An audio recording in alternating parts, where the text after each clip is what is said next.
Cozy traditions feel good. And that includes your fall makeup look. From lashes for days to enhancing a smoky eye with your favorite shade of brilliant eye brightener, Thrive Cosmetics is your go-to for completing every fall look. Plus, every product is 100% vegan, cruelty-free, and made with clean, skin-loving ingredients. Go to thrivecosmetics.com/cozy for an exclusive offer of 20% off your first order.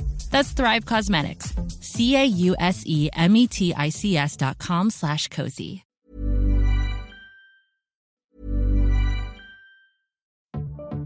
Cozy traditions feel good, especially this time of year. And that includes changing up your makeup look for fall. From lashes for days with the viral Liquid Lash Extension Mascara to enhancing a smoky eye with your favorite shade of brilliant eye brightener, Thrive Cosmetics is your go-to for completing every fall look. Whether you want a simple, just gotta get out the door routine, or fall glam that wows from the office to all your favorite fall festivities, you'll always look and feel radiant with Thrive Cosmetics. Plus, every product is 100% vegan, cruelty-free, and made with clean skin-loving ingredients. And for every product purchased, Thrive Cosmetics donates to help communities thrive. So every time you use your favorite Thrive Cosmetics product, you're helping communities you care about too. Complete your fall look. Go to thrivecosmetics.com/cozy for an exclusive offer of 20% off your first order. That's Thrive Cosmetics, CAUSEMETICS.com/cozy.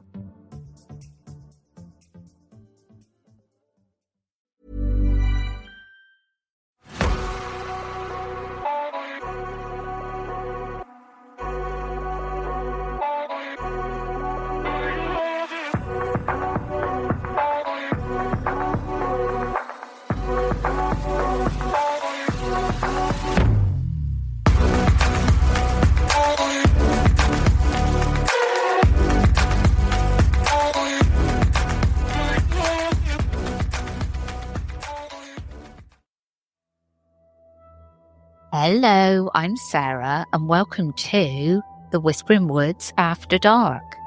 I'm making a few changes to the feed just to make it easier for me to manage. So from now on, Obscurata will be merging with the Whispering Woods.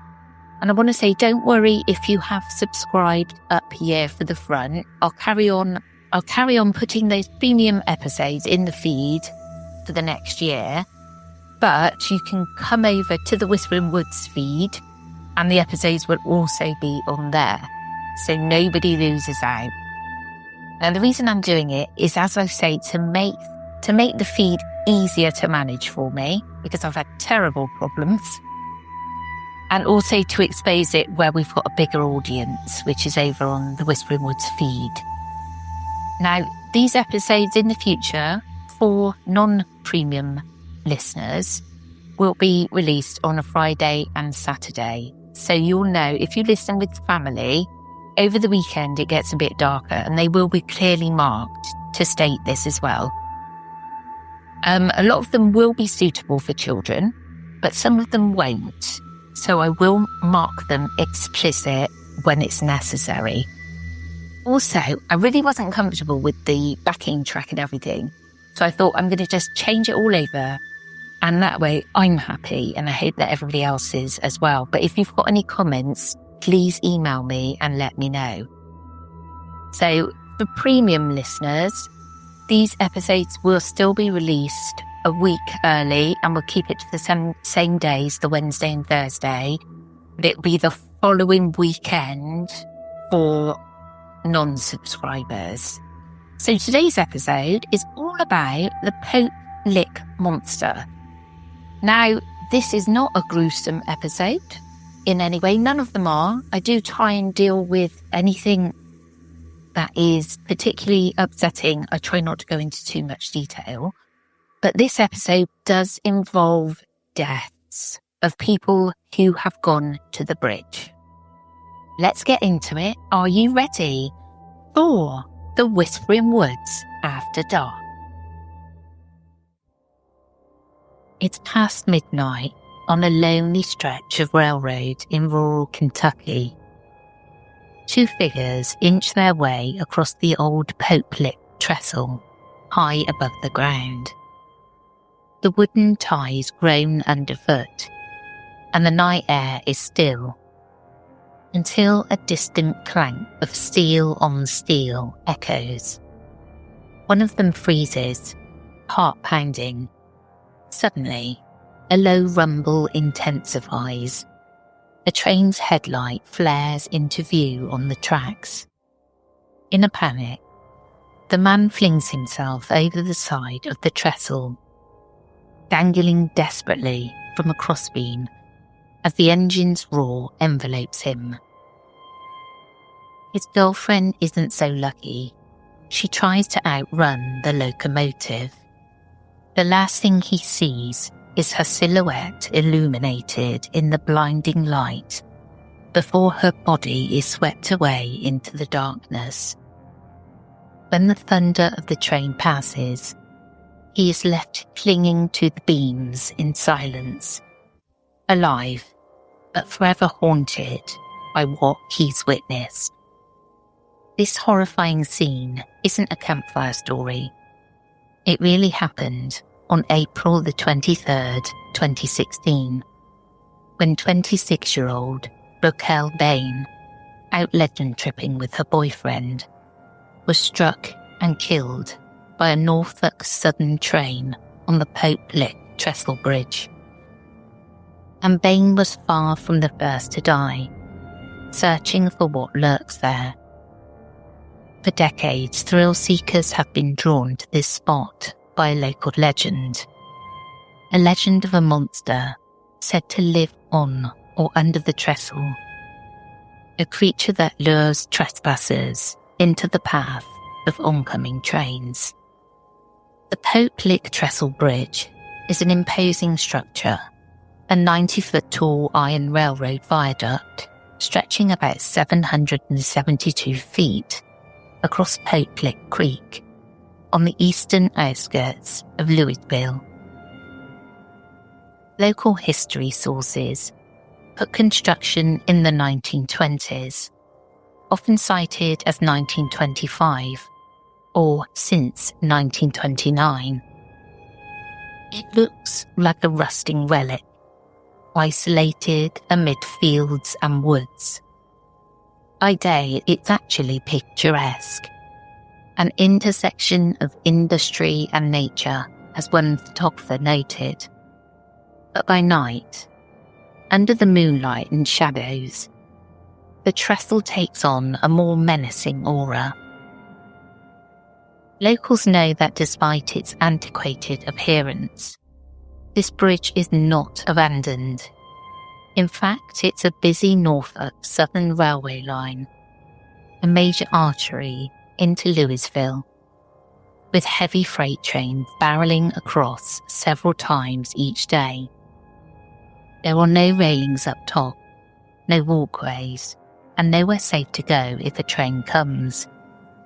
From the centre of the span, it's a sheer 9-story drop to the creek bed below.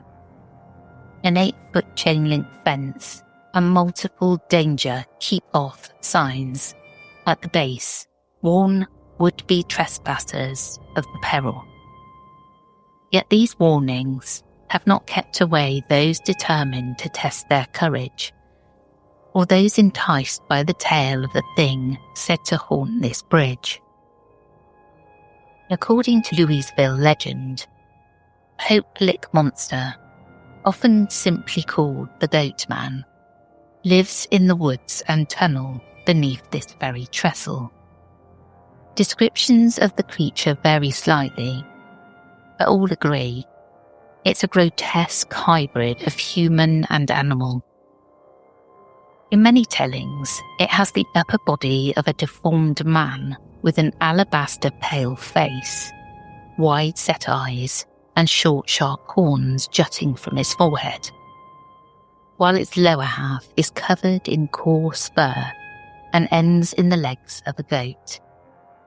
Other accounts swap in features of a sheep, hence it's sometimes dubbed the Sheep Man. But the monstrous visage remains equally disturbing. And whatever this being may look like, every version agrees on one point. It hates humans and seeks to do them harm. Methods attributed to the Pope Lick monster are the stuff of nightmares. Some say it has a kind of psychic allure, using hypnosis or a siren-like voice to mimic familiar sounds or even call its victims by name, tricking trespassers into stepping onto the tracks. Many a local teen has whispered that on quiet nights you might hear an eerie cry for help, or your own name carried on the wind from the trestle, as if someone you know is in danger up there. It's a trap, they warn. The Goatman is trying to draw you in. Those who venture up, the legend says, find themselves entranced in the middle of the bridge, only to snap out of it in time to see the oncoming train, or never to snap out at all. Other stories claim the monster drops down onto passing cars from the trestle, a horned figure suddenly thumping onto your roof as you drive below. Drivers have reported frightening encounters. One young couple described a man-beast leaping onto their car as they passed under the bridge late at night. It clung to the door, ripped the handle clean off before they sped away in terror. Another driver swore a creature with claws jumped onto his windshield, scratching and pounding, and he only escaped by stomping the gas, later finding long gouges in his car's paint. And if the Goatman's voice mimicry or ambush tactics fail, some say he carries a rusty, blood-stained axe to dispatch intruders the old-fashioned way. Even the mere sight of the Pope Lick monster is rumoured to be so overwhelming that people have flung themselves off the trestle in fear. The legend offers multiple origin stories, each more fantastical or gruesome than the last. One popular version states that the creature was once a human oddity, a tragic circus sideshow freak. As the story goes, a travelling circus train was passing through the Fisherville area in the 1930s when it was struck by lightning as it crossed Pope Lick Creek. The train derailed on the trestle, and amid the twisted wreckage and screaming animals, one freakish survivor emerged. This survivor was a malformed half-man, half-goat, goat boy, who had been kept caged by a cruel ringmaster. Freed by the accident, the enraged creature is said to have killed the surviving carnies in revenge and fled into the woods. Ever since, the Goatman of Pope Lick has supposedly made its home under the trestle, venturing out at night to satisfy its bloodlust. In another common telling, the monster began as something more human, an old local farmer who made a deal with the devil. As this tale has it, the farmer sacrificed goats in a satanic ritual, hoping to gain dark powers, only to be twisted into a goat-like fiend himself. Some say the Pope Lick monster is that farmer's reincarnated spirit, forever bound to the area as a vengeful beast. Yet another version points to a far more earthly sin: bestiality. Parents once muttered that the monster was born of a man's unspeakable intimacy with a goat. A cautionary and biologically dubious tale of sin begetting horror. Other origin tales don't involve the occult at all. One insists the monster was once an escaped lunatic or lab experiment, perhaps a deranged chemist whose face was badly burned in an explosion, driving him to live as a deformed hermit near the trestle. In some stories, he's just a creepy old goat farmer who lives in a shack and likes to chase people off his land. With so many versions, it's clear that no one really knows where the Pope Lick monster came from, or if he's ever really existed at all. But the lack of proof hasn't stopped the legend from growing. As folklorists note, an outrageous story repeated often enough can take on a life of its own, especially when it taps into primal fears. And in the Pope Lick area, those fears have anchored themselves to the very real dangers of the Trestle. For at least 3 generations, local youths have dared one another to climb the Pope Lick Trestle in a ritual of bravado. In the 1970s and 80s, it was almost a rite of passage for teens from nearby communities like Jeffersontown, a thrill both terrifying and romantic. On weekend nights, carloads of teens would sneak into the woods at the edge of Pope Lick Park. Long-time residents recall mobs of kids gathering near the base of the Trestle, especially around Halloween, to tell the Goatman story. The boys would dare the girls to go out onto the heights, each trying to impress the other with how fearless or foolish they were. Most of the ones that came out were not locals. The locals knew better, laughed one Fisherville old-timer. The legend-tripping tradition grew so strong that by the late 1980s, it sparked outside attention. In 1988, a Louisville filmmaker, Ron Schleidnecht, released a short indie film titled The Legend of the Pope Lick Monster, inspired by the stories around the Trestle. The 16-minute film dramatised the tale of a teenager who goes looking for the Goatman. Infamously, it included a scene showing a character surviving an encounter with a train by hanging off the side of the Trestle, something railroad officials immediately protested as dangerously misleading. In reality, few people could hang on for the full 5 to 7 minutes it takes a long freight train to pass, and the trestles shake so violently that even standing nearby is frightening. Norfolk Southern representatives were so alarmed that at the film's premiere, they handed out a statement warning viewers about the Trestle's deadly hazards and emphasising that anyone caught on the bridge would be arrested for trespassing. By then, the hazard was not hypothetical. The real Pope Lick monster, whether we consider that a train or the reckless impulse of youth, had already begun claiming lives. The first known fatality linked to the legend occurred in 1986, when 19-year-old David Wayne Bryant leapt from the Pope Lick Trestle to avoid an oncoming train. Miraculously, he survived the fall but was gravely injured, and he died from those injuries in May 1987. The following winter, on February the 18th, 1988, 17-year-old Jack Charles J.C. Barn II, a college student, was struck and killed by a train while walking on the same trestle. The tragedies continued.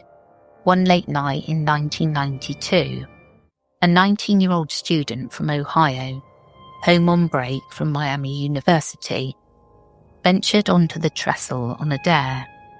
Around 1:45 a.m., a freight train rounded the bend, its headlights flooding the span in blinding light.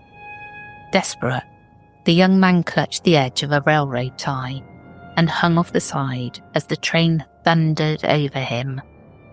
A scene eerily reminiscent of the Goatman legend.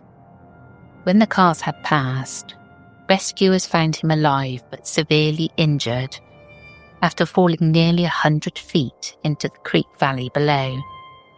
In the mid-90s, another man, 35-year-old James Ratterman, attempted to ride an all-terrain vehicle across the trestle, perhaps not even seeking the monster, but just taking a perilous shortcut. Halfway over, the ATV flipped and trapped him on the tracks. Moments later, a train bore down and struck him, killing him instantly. 6 years after that, in the summer of 2000, 19-year-old Nicholas Jewell of Mount Washington and some friends hiked up to the Trestle one night. Jewell insisted he could cross before any train came. He was about halfway when, sure enough, a freight train rounded the bend. Jewell climbed to the outer edge and gripped the metal underside of the track, hanging on for dear life. But the vibration from the massive locomotive was too much. The shaking loosened Jewell's hold, and he fell to the ground far below, losing his life in front of his horrified companions. After that string of fatal incidents, the legend tripping slowed down for a while. The warnings felt more real. Norfolk Southern and local authorities stepped up security. Police patrols increased, high fences were erected, and no trespassing signs proliferated in the area. Yet the lure of the Pope-Lick monster remained. Over the years, countless near misses occurred. The Jefferstown Fire Department has responded to many emergencies at the Trestle. In one memorable 1993 case, a teenage girl survived only because she managed to copy that movie scene and hang off the side until rescuers arrived. The fire chief who pulled her to safety recalled that it took every bit of ladder we had to reach her. She lived. Something the fire chief notes is exceedingly rare. He has personally seen more than half a dozen other cases end in death or serious injury on that bridge. As he bluntly warns anyone who will listen, stay off the tracks. When you see or hear that train, it's too late. It was indeed too late for Raquel Bain in 2016. The incident described at the start of this story. Bain and her boyfriend had driven 3 hours from Ohio for a guided, haunted Louisville tour. And with time to kill before it started, they decided to seek out the Pope-Lick Trestle they'd read about online. They likely thought the track was disused. When I saw that bridge, the thing looked so rickety, I thought it was out of service, a boyfriend later admitted. Unfortunately, the trestle was very much active. The couple ignored the posted warnings and climbed up top in hopes of glimpsing the legendary Goatman. Instead, what they got was the terrifying rumble of an approaching train on the rails. In an instant, fun turned to panic. David, who was 6'1" tall, fit martial artist, reacted on instinct. He leapt over the side and managed to catch hold of a wooden crossbeam with his hands, hanging off the outside of the trestle as the train thundered by. Raquel, a smaller woman, apparently tried to run for the end of the span. Out the corner of my eye, I saw her body go flying, David later recounted in anguish. He could do nothing but cling helplessly until the train had passed. Raquel Bain's body was found in a field next to the tracks the next morning. The tragedy made national news. The hunt for the Goatman ended in a young woman's death. Yet even that outcome did not put an end to the legend. Local teenagers continued to talk about the Goatman, and outsiders continued to be fascinated. In summer 2019, 2 girls, 15-year-old Savannah Bright and her friend, 16-year-old Kaylee, ventured onto the Pope-Lick Trestle, reportedly as part of a dare related to the monster lore. It was Memorial Day weekend, near dusk, when they climbed up. Whether they thought it a harmless prank or truly hoped for a supernatural encounter, we may never know. A freight train came upon them, just as it had so many others. In the frantic moments that followed, Savannah was struck by the train and killed, and her friend Kaylee was badly injured but survived by diving toward the edge of the trestle in time. The death of such a young local girl shook the community. Friends and family mourned, and some channeled their grief into pushing for new measures, more fencing, more public education, anything to prevent another needless loss on the tracks. After all, by that point, the pattern was undeniable. The Pope Lick monster legend, in one way or another, had led multiple people to their deaths. So is there truly a paranormal Goatman stalking Pope Lick Creek? Or are these tragedies solely the result of human curiosity and misjudgment? In the cold light of day, most agree it's the latter.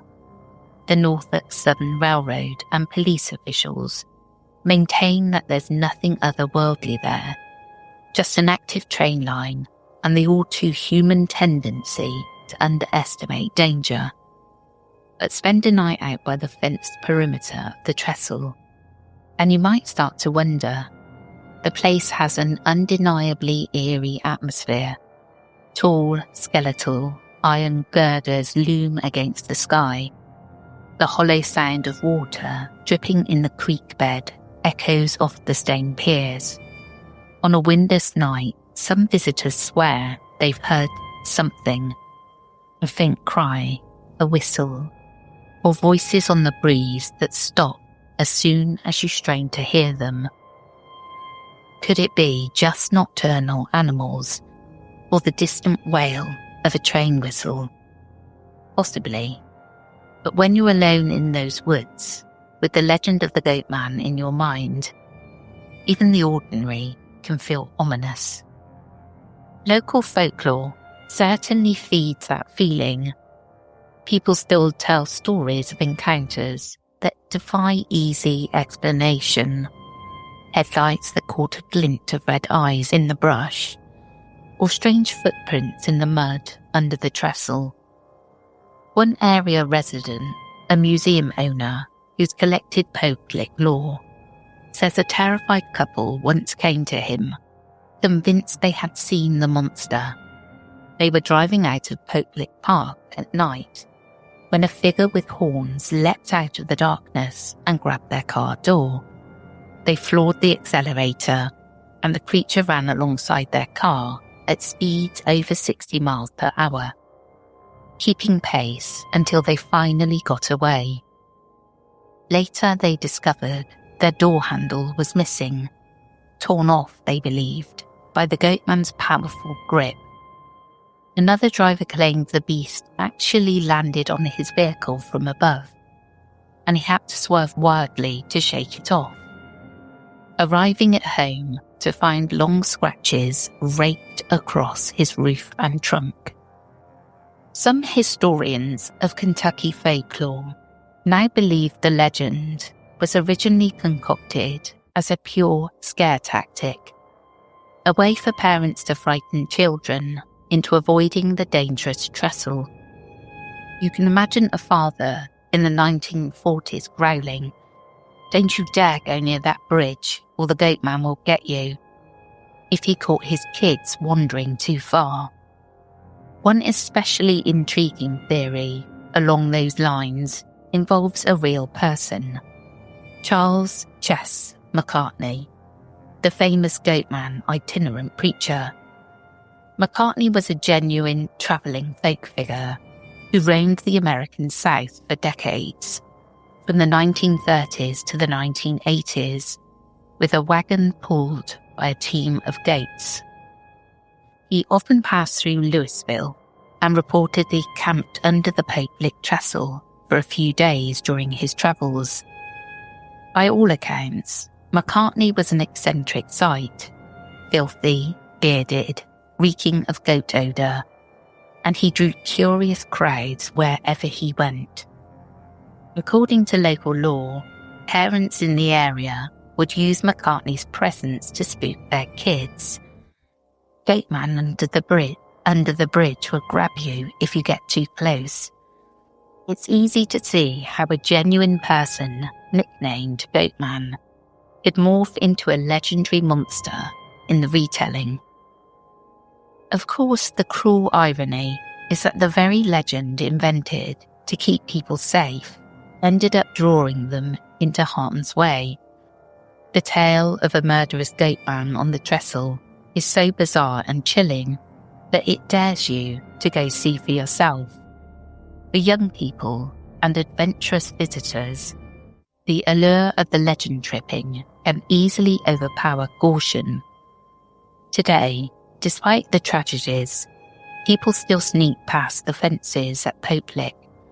They climb up in the dead of night, hearts pounding, with a mix of excitement and fear, telling themselves they'll just take a quick look. Maybe they're hoping to catch a glimpse of glowing eyes in the darkness, or to hear that phantom voice. Maybe it's just about proving they can do it and live to tell the tale. Some in the community have brainstormed creative solutions, building a pedestrian footbridge or platform near the Trestle to give curiosity seekers a safe vantage point, or even erecting a Goatman statue in the park as a tourist attraction, a controlled way to satisfy the legend's pull.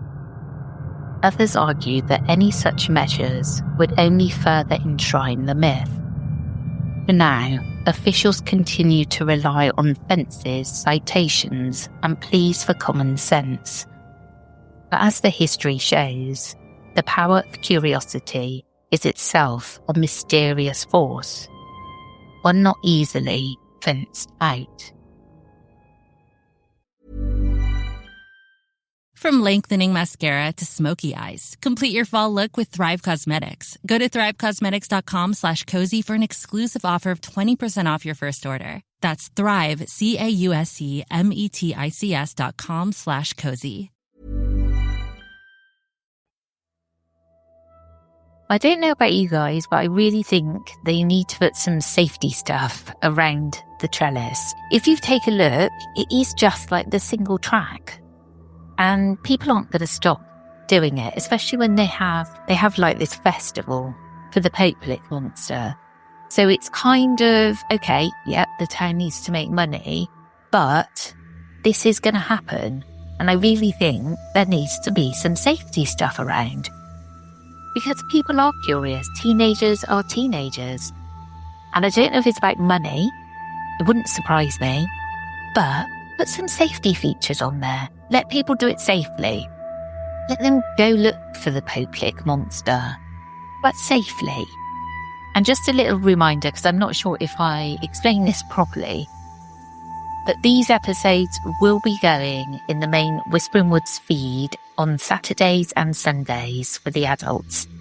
I'll keep doing it to the Obscurata feed for the meantime, but if they suddenly disappear, I will try and do it for the year, but we'll see how I manage it, because it is a lot of extra work. If you subscribe in Apple Podcasts, just take a look. If they're not there, just take a look over on the Whispering Woods and you'll see the episodes there if they're not in the feed. But that's the end of this episode. I hope you enjoyed, and I'll catch you again tomorrow. Take care, everyone.